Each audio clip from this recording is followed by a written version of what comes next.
Hi, my name's Kara-Leah Grant from the Yoga Lunchbox, and I'm also the author of 40 Days of Yoga, Breaking Down the Barriers to a Home Yoga Practice. The question that I'd like to address today is, if you're regularly going to yoga classes, say 2, 3 or 4 times a week, do you still need a home yoga practice?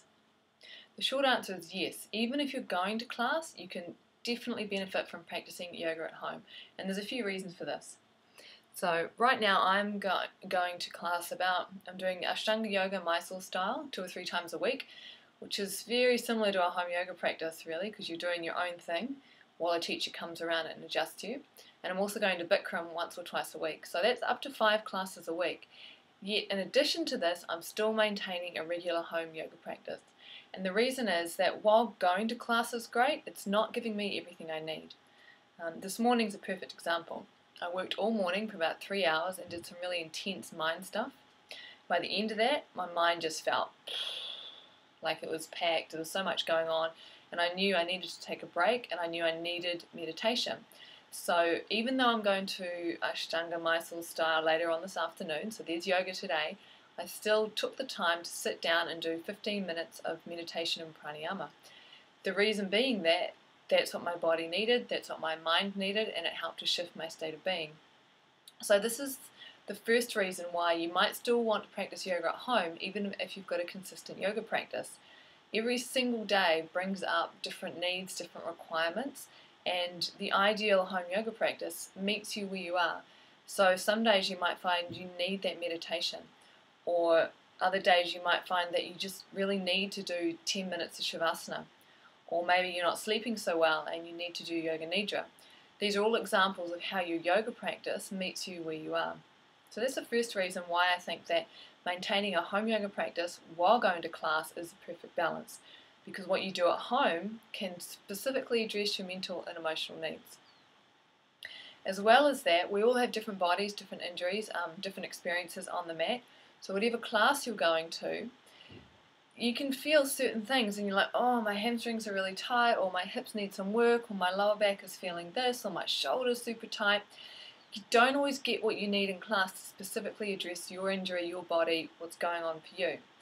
What you can do is in your home yoga practice go, right, I'm just going to work on my hips for the next week.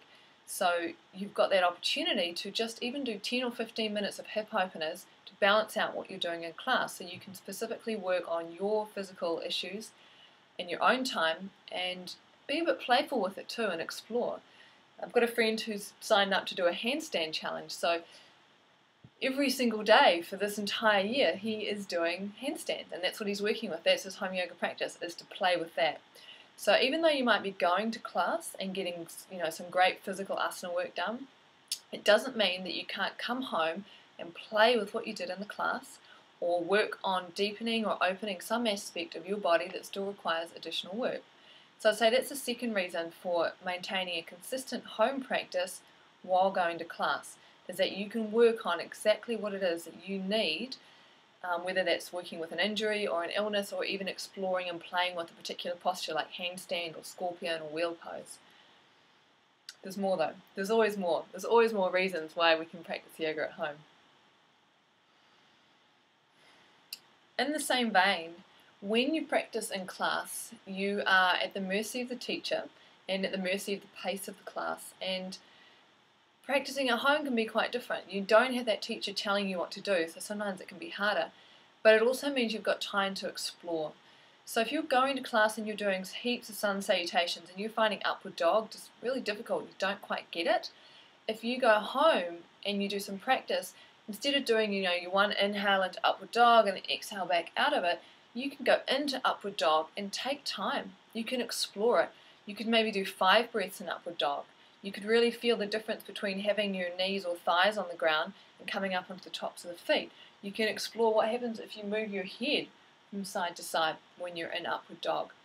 So taking time to do a home practice means that you can be far more mindful, or just really explore those postures or those aspects of practice that you have questions about or that you're not quite getting in class. The beauty of that too is once you've explored it in your home practice and you're starting to get a little more understanding, you may find that different questions arise. And then you can take those questions back to class and to your teacher and say, hey, when I played with this at home, I noticed this. So it helps, doing this home practice really helps your practice in class to progress. Okay. In the same vein or the same line, when we're practicing in class, there's so much going on. There's the teacher and there's the other students, and often it's unfamiliar sequencing. There might be music, might be that hot guy over there. You know, like the reality is it can be difficult to focus, even though that's what our practice is all about. Particularly, it can be difficult to focus on your breath. We all have different breath cycles, and what I've noticed when I go to a vinyasa class, often the pacing of the class is much faster than my own breath cycle. And it's very difficult for me to stay in integrity with my breath, but keep up with the class. So when you practice at home, it gives you an opportunity to really tune into your breathing. And that means to let your practice become completely breath-led. I mean, ideally, you're already doing this in class, but as I said, for various factors, it can be tricky. So taking 10 minutes to just sit and breathe mindfully, and it doesn't have to be complicated. It might mean you just come into a seated position like this and you start to tune into your breath.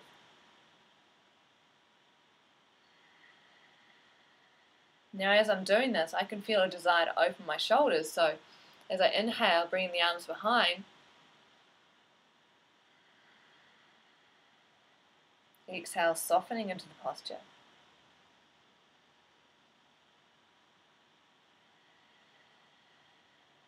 And then from here, I just want to go into side lengthening.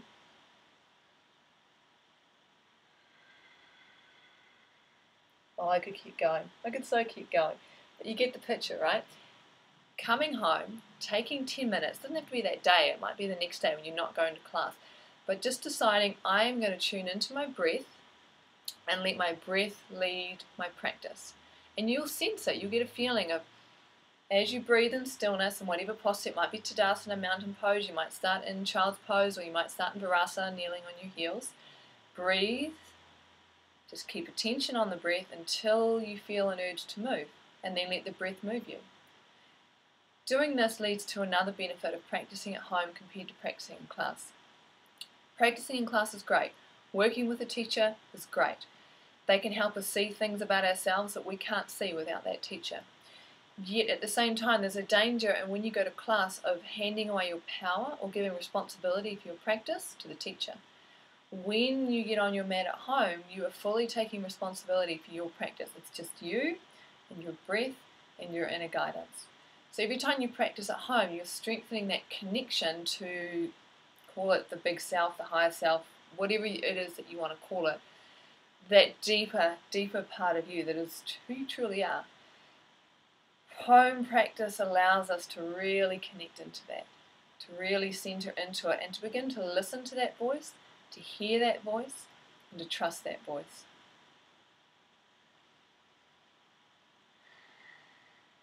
Those are 5 reasons why I do my home practice even while I'm going to class. So just to recap, 1 is that I have different needs each day, and my yoga practice meets those needs. So whether it's feeling mentally a bit foggy, and so doing alternate nostril breathing just to clear the mind, or having insomnia or feeling really tired and using Yoga Nidra just to recharge myself. I use all these different tools, these yogic tools, to meet my daily needs, whether or not I'm going to class. We also have physical needs in the body, and you'll notice when you're doing a practice what comes up in the body physically, what your needs are, and you can take some time at home just to really work on those areas of your body that need support, that need opening, that need acceptance, and that need love. The 3rd reason is that when you work at home, you've got more time to explore. So you might take a posture like upward dog that you're really struggling with and explore it in different ways. There's a great technique for upward dog where you use a chair and then blocks for the hands, and then you slowly work your way in. So when you practice at home, you can look these things up online and then play with them. So time to explore is a key benefit of a home yoga practice, even when you're going to class. The 4th reason is that you can really focus on training yourself to let your practice be breath-led. So that means that all you need to do is find one posture to start in, to sit or to stand in, tune into your breath, and then don't move until you feel your breath move you. Don't always have that luxury in class, right? And then the 5th reason is that when you practice at home, you are taking full responsibility for your practice, and you're connecting to your own inner guru, your own inner teacher, that deeper part of yourself. And that's a really, really important connection. If you're always going just to class, you're always relying on the external to lead your practice, and eventually you need to make that shift from the external guiding you to the internal guiding you. So those are 5 reasons why I continue to have a home practice even when I'm regularly going to class. Might work for you. So if you've been going to class and you've never even thought about practicing at home because like, why do I need to? This is what I encourage you to do, is just start to get your mat out on those days you're not going to class and choose one thing to play with. Maybe it's downward dog, maybe it's upward dog, maybe it's focusing on your breath. It doesn't matter. All that matters is that you go, I can practice at home. That's it.